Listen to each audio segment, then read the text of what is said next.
બી નહોતું. એ લોકો ફરવા ગયા હતા.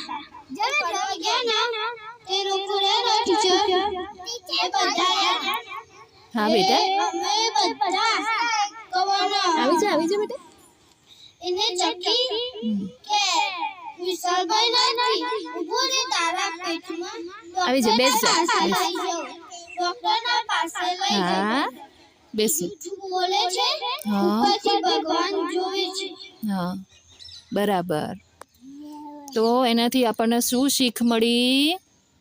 શું શીખ્યા આપણે એ વાર્તામાંથી?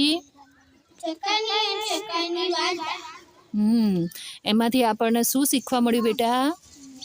શું શીખવા મળ્યું એમાંથી? પણ આપણે વાર્તા તે કરી એની અંદરથી શું શીખ મળી આપણને કે જૂઠું ના બોલાય? ઉપરથી ભગવાન જોવે. હા.